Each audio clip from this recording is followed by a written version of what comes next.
முக்கிய செய்திகள். பெங்களூருவில் ஆர்சிபி அணியின் வெற்றி கொண்டாட்டத்தின் போது சோகம்.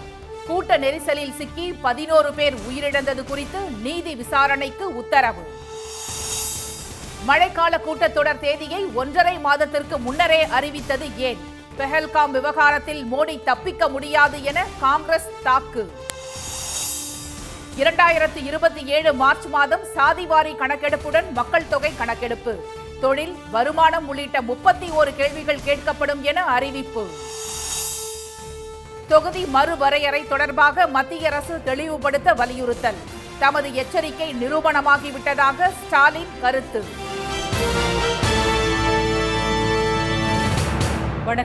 வணக்கம். சோகத்தின் வலி வெற்றியின் மகிழ்ச்சியை அழித்துவிட்டதாக தெரிவித்துள்ள கர்நாடக முதலமைச்சர் திரு சித்தராமையா, கூட்ட நெரிசலில் 11 ரசிகர்கள் உயிரிழந்தது குறித்து நீதி விசாரணைக்கு உத்தரவிடப்பட்டிருப்பதாக தெரிவித்துள்ளார். 18 ஆண்டுகளுக்கு பிறகு IPL கோப்பையை முதல் முறையாக வென்ற ராயல் சேலஞ்சர்ஸ் பெங்களூரு அணியின் வீரர்களை பாராட்டும் வகையில் பெங்களூரு சின்னசாமி மைதானத்தில் விழா ஏற்பாடு செய்யப்பட்டது. இதற்காக விமான நிலையம் வந்த விராட் கோலி உள்ளிட்ட வீரர்களுக்கு துணை முதலமைச்சர் திரு DK சிவக்குமார் மற்றும் ரசிகர்கள் உற்சாக வரவேற்பளித்தனர். பின்னர் விதான் சௌதாவில் முதலமைச்சர் திரு சித்தராமையாவை சந்தித்து வாழ்த்து பெற்ற வீரர்கள் சின்னசாமி மைதானத்திற்கு சென்றனர். அங்கு ஒரே நேரத்தில் 2 லட்சத்திற்கும் அதிகமானோர் திடீரென குவிந்ததால் மைதானத்தின் வாயில்கள் மூடப்பட்டன. இதனால் ரசிகர்களிடையே தள்ளுமுள்ளு ஏற்பட்டதில் நிலைமை மோசமாக பலரும் கூட்ட நெரிசலில் சிக்கி மூச்சு திணறல் ஏற்பட்டு உயிருக்கு போராடினர்.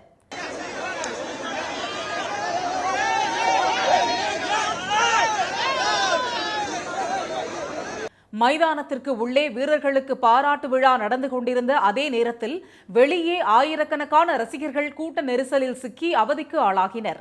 அடுத்தடுத்து பலரும் மயங்கி விழுந்த நிலையில் அவர்கள் மீட்கப்பட்டு மருத்துவமனைக்கு அனுப்பி வைக்கப்பட்டனர். உறவினர்கள், உடன் வந்த நண்பர்கள், கூட்டத்தினர் இணைந்து அவர்களை காப்பாற்ற போராடிய காட்சிகள் கோரத்தின் தீவிரத்தை உணர்த்தியது.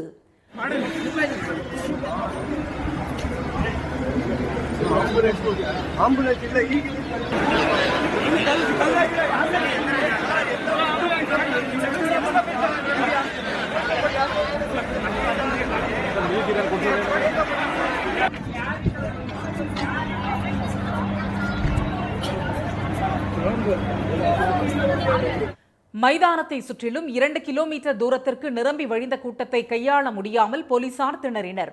சாலையோரம் இருந்த இரும்பு தடுப்புகள் உடைந்ததுடன் ஆயிரக்கணக்கில் காலணிகளும் சிதறி கிடந்தன. கட்டுக்கடங்காத கூட்டத்தில் சிக்கியதில் மூச்சு திணறல் ஏற்பட்டு பெண்கள், சிறுவர்கள் உட்பட 11 பேர் உயிரிழந்தனர். 50 பேர் படுகாயங்களுடன் மருத்துவமனைகளில் சேர்க்கப்பட்டுள்ளனர். பலரின் நிலைமை மோசமாக உள்ளதால் உயிரிழப்பு அதிகரிக்கக்கூடும் என அஞ்சப்படுகிறது. 35,000 பேர் அமரும் வசதி கொண்ட அந்த மைதானத்தில் 3 லட்சத்திற்கும் அதிகமானோர் திரண்டதால் விபத்து ஏற்பட்டிருப்பதாக தெரிவித்த திரு சித்தராமையா, சோகத்தின் வலி வெற்றியின் மகிழ்ச்சியை பறித்து விட்டதாக வேதனை தெரிவித்தார். I do not want to defend the incident, the tragedy so happened. I do not want to defend, I do not want to play politics in this. Our government is not going to play politics in this. See the outcome of the magisterial report. I will give 15 days time. நெரிசலில் சிக்கி உயிரிழந்தோரின் குடும்பங்களுக்கு 10 லட்சம் ரூபாய் நிவாரணம் வழங்கப்படும் என்றும் அவர் அறிவித்தார். விபத்து அதிர்ச்சி அளிப்பதாக தெரிவித்துள்ள பிரதமர் திரு மோடி, தமிழக முதலமைச்சர் திரு ஸ்டாலின் உள்ளிட்டோர் பலியானவர்களின் குடும்பத்தினருக்கு இரங்கல் தெரிவித்துள்ளனர். ரசிகர்களின் உயிரிழப்பிற்கு கர்நாடக அரசின் அலட்சியமே காரணம் என குற்றம் சாட்டியுள்ள பாஜக, விபத்திற்கு பொறுப்பேற்று திரு சித்தராமையா பதவி விலக வலியுறுத்தியுள்ள நிலையில் கர்நாடக மக்களிடம் திரு DK சிவக்குமார் மன்னிப்பு கோரியுள்ளார். நாடாளுமன்ற மழைக்கால கூட்டத்தொடருக்கான தேதியை வரலாறு காணாத வகையில் 1.5 மாதத்திற்கு முன்பே மத்திய அரசு அறிவித்துள்ளதாக காங்கிரஸ் விமர்சித்துள்ளது. பெஹல்காம் தீவிரவாத தாக்குதல் மற்றும் ஆபரேஷன் சிந்தூர் குறித்து விவாதிக்க நாடாளுமன்ற சிறப்பு கூட்டத்தொடரை கூட்ட வேண்டும் என்று இந்தியா கூட்டணி தொடர்ந்து வலியுறுத்தி வந்தது. இந்நிலையில் மழைக்கால கூட்டத்தொடர் ஜூலை 21ஆம் தேதி தொடங்கி ஆகஸ்ட் 12ஆம் தேதி வரை நடைபெறும் என்று நாடாளுமன்ற விவகாரத்துறை அமைச்சர் திரு கிரண் ரிஜிஜு தெரிவித்துள்ளார். வழக்கமாக நாடாளுமன்ற கூட்டத்தொடர் குறித்து அது தொடங்குவதற்கு 1 வாரம் அல்லது ஓரிரு நாட்களுக்கு முன்புதான் தேதி அறிவிக்கப்படும். ஆனால் தற்போது 47 நாட்களுக்கு முன்னரே தேதி அறிவிக்கப்பட்டுள்ளது பல்வேறு தரப்பினரை ஆச்சரியத்தில் ஆழ்த்தியுள்ளது. நாடாளுமன்ற வரலாற்றில் இவ்வளவு நாட்கள் முன்கூட்டியே அறிவித்திருப்பது இதுவே முதல் முறை என்று காங்கிரஸ் பொதுச் செயலாளர் திரு ஜெயராம் ரமேஷ் விமர்சித்துள்ளார். It's going to be held on the 21st of July. Never before in India's parliamentary history, 47 days in advance, a session has been announced. The object is very simple. There is a continuing demand from the Indian National Congress, from the India parties, for a special session of parliament. Pahalgam தாக்குதல் மற்றும் operation சிந்தூரில் இந்தியாவுக்கு ஏற்பட்ட இழப்புகள் குறித்த உண்மைகள் பற்றி விவாதிப்பதற்காக சிறப்பு கூட்டத்தை கூட்ட 16 அரசியல் கட்சிகள் கடிதம் எழுதியும் மத்திய அரசு கண்டுகொள்ளவில்லை என்று அவர் விமர்சித்துள்ளார். ஆனால் தங்கள் கோரிக்கையை திசை திருப்பும் வகையில் நாடாளுமன்ற மழைக்கால கூட்டத்தொடருக்கான தேதியை தற்போதே அறிவித்துள்ளார் என்று திரு ஜெயராம் ரமேஷ் குற்றம் சாட்டியுள்ளார். மேலும் நாடாளுமன்ற சிறப்பு கூட்டத்தொடரில் பதில் சொல்லும் பொறுப்பிலிருந்து பிரதமர் தப்பிக்கலாம், ஆனால் மழைக்கால கூட்டத்தொடரிலிருந்து அவரால் ஓட முடியாது என்றும் அவர் கூறியுள்ளார். இதனால் நாடாளுமன்ற கூட்டத்தொடரில் எதிர்க்கட்சிகளின் கேள்வி கணைகளால் காரசார விவாதம் நடைபெறும் என எதிர்பார்க்கப்படுகிறது. தேசிய மக்கள் தொகை கணக்கெடுப்பு 7 ஆண்டு கால தாமதத்திற்கு பிறகு வரும் 2027ஆம் ஆண்டு தொடங்கும் என மத்திய அரசு அறிவித்துள்ளது. நாட்டில் ஒவ்வொரு 10 ஆண்டுகளுக்கும் ஒருமுறை மக்கள் தொகை கணக்கெடுப்பு நடத்தப்படுவது வழக்கம். அதன்படி கடந்த 2020ஆம் ஆண்டு ஏப்ரல் 1ஆம் தேதி முதல் செப்டம்பர் 30ஆம் தேதி வரை நாடு முழுவதும் கணக்கெடுப்பு நடத்த திட்டமிடப்பட்ட நிலையில் கொரோனா பெருந்தொற்று காரணமாக அப்பணிகள் ஒத்திவைக்கப்பட்டன. இது தொடர்பாக மத்திய அரசை எதிர்க்கட்சிகள் விமர்சித்து வந்ததுடன் சாதிவாரி கணக்கெடுப்பையும் சேர்த்து நடத்த வேண்டும் என திமுக, காங்கிரஸ் உள்ளிட்ட கட்சிகள் வலியுறுத்தி வந்தன. சமீபத்தில் பிரதமர் திரு மோடி தலைமையில் நடைபெற்ற அரசியல் விவகாரங்களுக்கான அமைச்சரவை குழுவில் நாடு முழுவதும் மக்கள் தொகை கணக்கெடுப்பை நடத்த முடிவு செய்யப்பட்டது. இந்நிலையில் வரும் 2027ஆம் ஆண்டு மார்ச் 1ஆம் தேதி முதல் சாதிவாரி கணக்கெடுப்புடன் தேசிய மக்கள் தொகை கணக்கெடுப்பு பணிகள் தொடங்கி 2 கட்டங்களாக நடைபெறும் என்று மத்திய அரசு தெரிவித்துள்ளது. இந்த பணிகள் 3 ஆண்டுகள் தொடரும் என்று தெரிவிக்கப்பட்டுள்ளது. எனினும் பணி பிரதேசங்களுக்கான ஜம்மு காஷ்மீர், லடாக், உத்தரகாண்ட், இமாச்சல பிரதேசம் ஆகிய மாநிலங்களில் மட்டும் அடுத்த ஆண்டு அக்டோபர் மாதத்திலேயே மக்கள் தொகை கணக்கெடுப்பு தொடங்கும் என்று மத்திய உள்துறை அமைச்சகம் தெரிவித்துள்ளது. இந்த கணக்கெடுப்பில் பொதுமக்களிடம் பெயர், தொழில், வருமானம் உட்பட மொத்தம் 31 கேள்விகளுக்கு பதில்களை கேட்டுப்பெற முடிவு செய்யப்பட்டுள்ளதாக கூறப்படுகிறது. இந்தியாவில் கடைசியாக 2011ஆம் ஆண்டு மக்கள் தொகை கணக்கெடுப்பு நடைபெற்றது. அதில் இந்தியாவின் மக்கள் தொகை 121 கோடியாக இருந்தது தெரிய வந்தது. 16 ஆண்டுகளுக்கு பிறகு 2027ஆம் ஆண்டு மக்கள் தொகை கணக்கெடுப்பு நடைபெற உள்ளது என்பது குறிப்பிடத்தக்கது. தொகுதி மறுவரையறை தொடர்பாக மத்திய அரசு தெளிவான விளக்கம் அளிக்க வேண்டும் என முதலமைச்சர் திரு மு க ஸ்டாலின் வலியுறுத்தியுள்ளார்.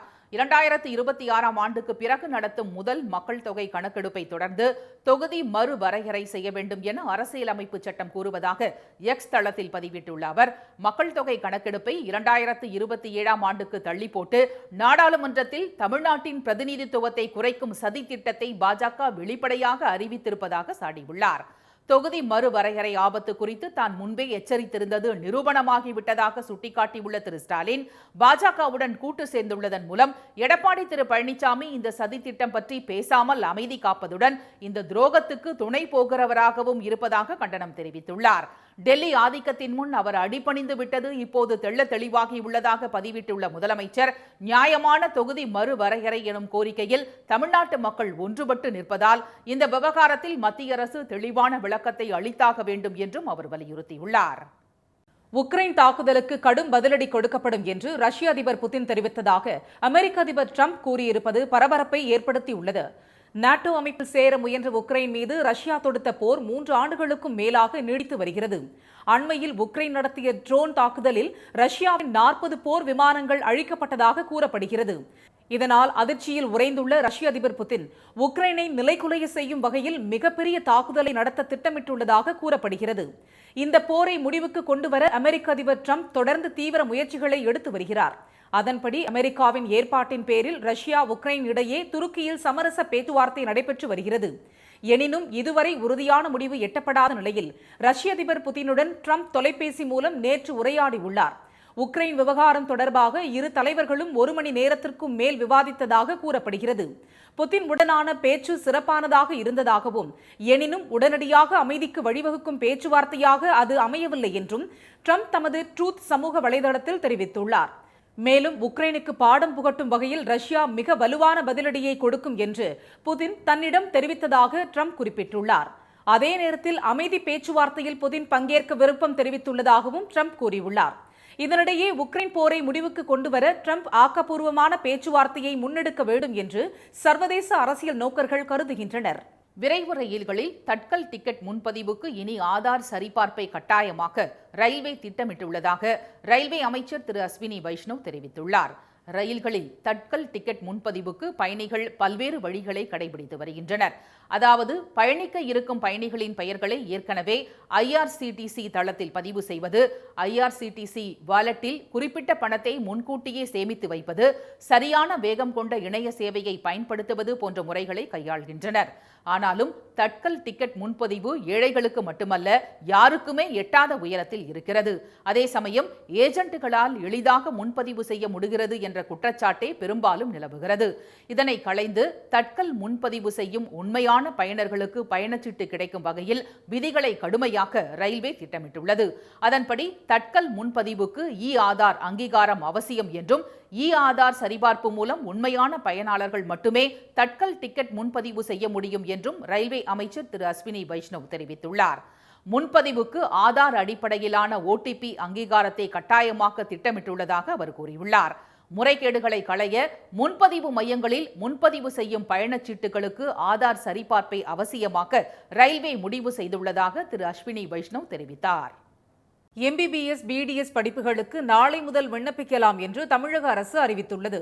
தமிழ்நாட்டில் உள்ள 77 அரசு மற்றும் தனியார் மருத்துவக் கல்லூரிகளில் மொத்தம் 12,050 MBBS படிப்பிற்கான இடங்கள் உள்ளன. இதற்கான சேர்க்கை நீட் மதிப்பெண் அடிப்படையில் நடைபெறுகின்றன. தமிழ்நாட்டில் கடந்த ஆண்டு வரை நீட் தேர்வு முடிவு வெளியான பிறகுதான் MBBS, BDS மாணவர் சேர்க்கைக்கான விண்ணப்பங்கள் ஆன்லைனில் தொடங்கப்படுவது வழக்கமாக உள்ளது. எனினும் நீட் தேர்வு முடிவு வெளியாவதில் தாமதம் ஏற்படும் போது மாணவர்கள் விண்ணப்பிப்பதற்கான கால அவகாசம் மிகவும் குறைவதால் மாணவர்கள் சிரமத்திற்கு ஆளாவதாக புகார் எழுந்தது. இந்நிலையில் சுகாதாரத்துறை அமைச்சர் திரு மா சுப்பிரமணியன் தலைமையில் நடப்பு கல்வியாண்டிற்கான சேர்க்கை தொடர்பான ஆலோசனைக் கூட்டம் சென்னையில் நேற்று நடைபெற்றது. பின்னர் செய்தியாளர்களிடம் பேசிய அமைச்சர், இந்த ஆண்டு முதல் முறையாக நீட் தேர்வு முடிவுகள் வெளியாவதற்கு முன்பாகவே நாளை முதல் MBBS, BDS படிப்புகளுக்கான விண்ணப்பங்கள் பெறப்படுவதாக தெரிவித்தார். விண்ணப்பதாரர்கள் பதிவேற்றம் செய்யும் நீட் வரிசை எண் அடிப்படையில் தேசிய தேர்வு முகமை அளிக்கும் மதிப்பெண்கள் பெறப்பட்டு இறுதி பட்டியல் வெளியிடப்படும் என்று அமைச்சர் திரு மா சுப்பிரமணியன் கூறினார். மேலும் நீட் தேர்வு முடிவுகள் வெளியான பிறகு விண்ணப்பிக்க விரும்பும் மாணவர்களுக்காக 5 நாட்கள் கால அவகாசம் வழங்கப்படும் என்றும் அவர் தெரிவித்தார். பால் கொள்முதல் விலையை உயர்த்த வலியுறுத்தி சேலம் மாவட்ட விவசாயிகள் நூதன முறையில் ஆட்சியரிடம் கோரிக்கை மனு அளித்தனர். தமிழ்நாட்டில் ஏராளமான விவசாயிகள் ஆடு மாடு உள்ளிட்ட கால்நடை வளர்ப்பையே நம்பியுள்ளனர். அதிகரித்து வரும் தீவன பொருட்களின் விலையை கட்டுப்படுத்த அவர்கள் தொடர்ந்து கோரிக்கை விடுத்து வருகின்றனர். இந்நிலையில் பால் கொள்முதல் விலையை உயர்த்தி தர வலியுறுத்தி பருத்தி கொட்டை, புண்ணாக்கு, தவிடு உள்ளிட்ட மூலப்பொருட்களை கையில் ஏந்தி சேலம் மாவட்ட ஆட்சியர் அலுவலகத்தில் இயற்கை விவசாயிகள் சங்கத்தினர் மனு அளித்தனர். பாலின் தரம் அறியும் MRF ஃபார்முலாவை கைவிட்டு இதர சத்துக்கள் அறிவதற்கான ISI ஃபார்முலாவை அமல்படுத்தினால் 1 லிட்டர் பாலுக்கு 56 காசுகள் கூடுதலாக கிடைக்கும் என்று உற்பத்தியாளர்கள் கூறினர். உற்பத்தியாளர் விவசாயிகளுடைய நிலைமை அறிஞ்சு எங்களுக்கு பால் விலை உயர்த்தருன்னு சொல்லி நாங்கள் கோரிக்கை வைக்கிறோங்க. மற்றும் ஜூன் 12 மேட்டூர் அணை திறக்கப்படுது. காவேரி டெல்டா பாசன பகுதி முழுமையாக பாசனம் பெறத்துக்கு வாய்க்கால் முழுமையாக தூர்வாரணும். இதுவரையில் முழுமையாக தூர்வாராது இருக்குது. டெல்டா பாசனங்கள் முழுமையாக பயனடைகிறதுக்கு தூர்வாருன்னு சொல்லி தமிழ் கோரிக்கை வைக்கிறோம். கால்நடைகளை வளர்ப்பதற்கான மூலப்பொருட்கள் விலை உயர்ந்துள்ளதால் கடும் பாதிப்புக்கு உள்ளாகி வருவதாக விவசாயிகள் வேதனையுடன் கூறினர். கால்நடை தீவனங்களின் விலை உயர்வை கட்டுப்படுத்த நடவடிக்கை எடுக்க வேண்டும் என்றும் அவர்கள் கோரிக்கை விடுத்தனர். தமிழ்நாட்டில் முக்கிய ரயில்களில் சாதாரண ஸ்லீப்பர் பெட்டிகளை குறைத்து AC பெட்டிகளை அதிகரிக்க தெற்கு ரயில்வே முடிவு செய்திருப்பது பயணிகளிடையே அதிருப்தியை ஏற்படுத்தியுள்ளது. நீண்ட தூர பயணத்திற்கு ஏழை, எளிய மற்றும் நடுத்தர வர்க்கத்திற்கு மக்களின் முதல் தேர்வாக ரயில்களே உள்ளன. அந்த வகையில் 2ஆம் வகுப்பு ஸ்லீப்பர் பெட்டிகள் குடும்பத்தோடு பயணிப்பவர்களுக்கு மிகவும் வசதியாக இருக்கும் என்பதால் பலரும் ரயில் பயணத்தையே அதிகம் விரும்புகின்றனர். இந்நிலையில் சென்னையில் இருந்து இயக்கப்படும் 6 முக்கிய ரயில்களில் சாதாரண ஸ்லீப்பர் பெட்டிகளை நீக்கிவிட்டு AC பெட்டிகளை இணைக்க தெற்கு ரயில்வே முடிவு செய்துள்ளது. இந்த நடவடிக்கை குறைந்த வருமானம் கொண்ட குடும்பங்களை கடுமையாக பாதிக்கும் என பயணிகள் கவலை தெரிவித்துள்ளனர். ஒரு 300 ரூபா டிராவல் பண்ணுற இடத்துல 1000 ரூபா 1100 ரூபான்னும் போது அது பெரிய அளவில் மக்களை பாதிச்சிடும். அதனால் ரயில்வே நிர்வாகம் இதை சீர்தூக்கி பார்த்து ஒரேடியாக இவ்வளோ பெட்டிகளை குறைக்காம குறைஞ்ச அளவு பெட்டிகளை மட்டும் ஒரு 3 பெட்டிகளை மட்டும் கம்மி பண்ணி ஏசியாக ட்ரான்ஸ்ஃபர் பண்ணால் நல்லா இருக்கு. சென்னை மங்களூரு எக்ஸ்பிரஸ், நீலகிரி எக்ஸ்பிரஸ் ஆகிய ரயில்களில் தலா ஒரு ஸ்லீப்பர் பெட்டியை நீக்கிவிட்டு ஒரு 3வது வகுப்பு ஏசி பெட்டியை இணைக்க முடிவு செய்யப்பட்டுள்ளது. மேற்கு மண்டல மக்கள் அதிகம் பயன்படுத்தும் சேரன் எக்ஸ்பிரஸ் மற்றும் சென்னை திருவனந்தபுரம் மெயில் ஆகியவற்றில் தலா 2 ஸ்லீப்பர் பெட்டிகளை அகற்றிவிட்டு ஒரு 2வது வகுப்பு ஏசி பெட்டி மற்றும் ஒரு 3வது வகுப்பு ஏசி பெட்டி இணைக்கப்பட உள்ளதாக கூறப்படுகிறது. இதுபோல் திருச்சி ஹவுரா எக்ஸ்பிரஸ், நாகர்கோவில் மும்பை, கன்னியாகுமரி நிசாமுதீன் உள்ளிட்ட 7 தொலைதூர ரயில்களிலும் ஸ்லீப்பர் பெட்டிகள் குறைக்கப்பட உள்ளதாகவும் இந்த புதிய மாற்றம் வரும் ஆகஸ்ட் மாதம் முதல் நடைமுறைக்கு வரும் என்றும் தெரிவிக்கப்பட்டுள்ளது. பந்தலூர் அருகே வனப்பகுதியில் கொசு தொல்லை அதிகரித்ததால் சேற்றை வாரி உடலில் இறைத்து யானைகள் தற்காத்துக் கொண்ட காட்சிகள் வெளியாகியுள்ளன. நீலகிரி மாவட்டத்தில் பருவமழை காரணமாக தற்போது வனப்பகுதிகள் அனைத்தும் பச்சை பசேல் என காட்சியளிப்பதுடன் கொசு தொல்லையும் அதிகரித்துள்ளது. இந்நிலையில் அங்குள்ள தேயிலை தோட்ட குடியிருப்பு பகுதியை ஒட்டிய வனப்பகுதியில் முகாமிட்டுள்ள யானைகள் கொசுக்கடியிலிருந்து தற்காத்துக் கொள்ள புதிய முயற்சியாக சேற்றை வாரி உடலில் இறைத்துக் கொண்டன.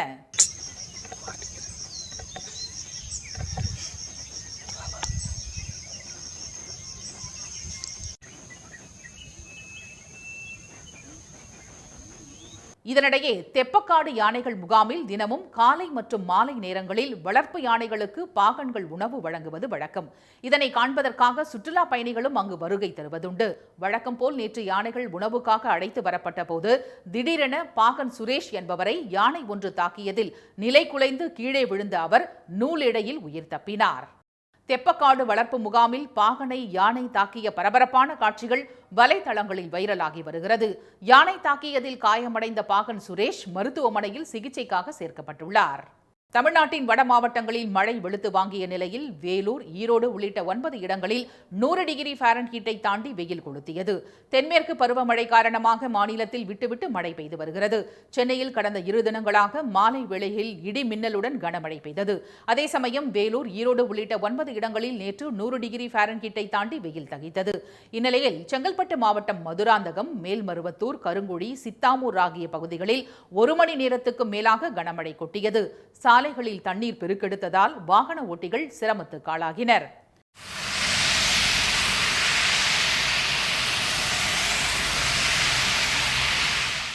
சென்னையில் திருவொற்றியூர், எண்ணூர், மணலி, வண்ணாரப்பேட்டை ஆகிய பகுதிகளில் பெய்த மழை மக்களுக்கு ஆறுதலை தந்தது.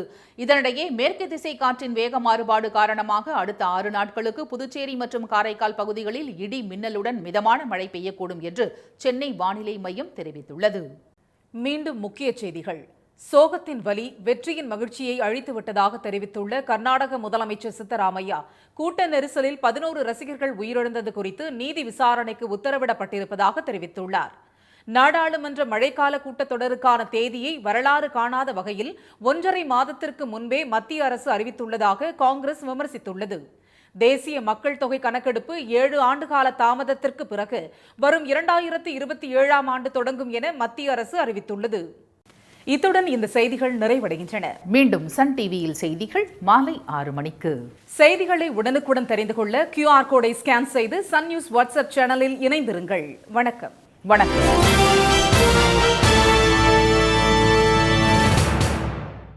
உடனுக்குடன் செய்திகளை தெரிந்து கொள்ள சன் நியூஸ் பெல் ஐகானை கிளிக் பண்ணுங்க.